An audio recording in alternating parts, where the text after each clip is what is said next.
विद्यार्थ्यांच्या दुधात आळ्या आढळल्याची घटना घडलेली आहे। नाश्त्यात दिल्या जाणाऱ्या दुधात या आळ्या आढळलेल्या आहेत।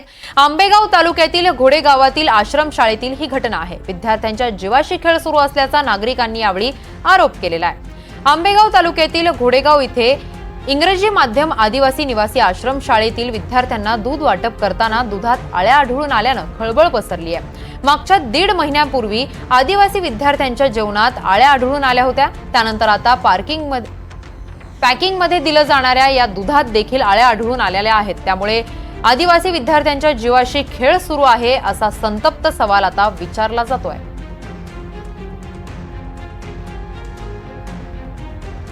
अतिशय धक्कादायक गोष्ट आहे। विद्यार्थ्यांना पुरवल्या जाणाऱ्या दुधात या आळ्या आढळलेल्या आहेत। त्यामुळे विद्यार्थ्यांच्या जीवाशी खेळलं जातंय का, दुर्लक्ष केलं जातंय का असा संतप्त सवाल पालकांकडून विचारण्यात येतोय।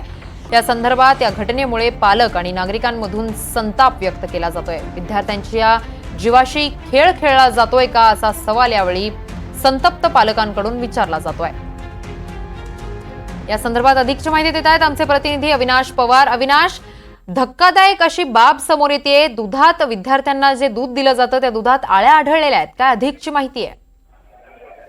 किरण, आता आपण पाहतोय त्या पद्धतीने हे जे काही दूध आहे ते घोडेगाव मधल्या इंग्लिश स्कूल मध्ये आश्रमशाळेमध्ये वाटप केलं जात होतं।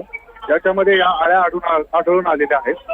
त्यासोबतच मागील काही दिवसांपूर्वी देखील गोळे आश्रमशाळेमध्ये देखील असाच प्रकार समोर आला होता की शालेय पोषण आहारामध्ये आळ्या सापडल्या होत्या। त्यामुळे जे घोडेगावचे राज्यस्तरावरचं प्रकल्प कार्यालय त्या ठिकाणी आंदोलन देखील केलं होतं। उबाटा गटाच्या शिवसेनेच्या वतीने हे आंदोलन करण्यात आलं होतं। प्रकल्प अधिकाऱ्यांनी त्या संदर्भात सूचित केलं होतं की आम्ही या संदर्भात पावलं उचलू। त्यामधल्या काही अधिकाऱ्यांना निलंबनाची कारवाई देखील केल्याचं समजतं। मात्र अजूनही असाच प्रकार समोर आल्यामुळे निश्चितच आता पुन्हा एकदा खळबळ माजली आहे। किरण, नक्कीच अविनाश, धन्यवाद तुम्ही दिलेल्या माहितीसाठी।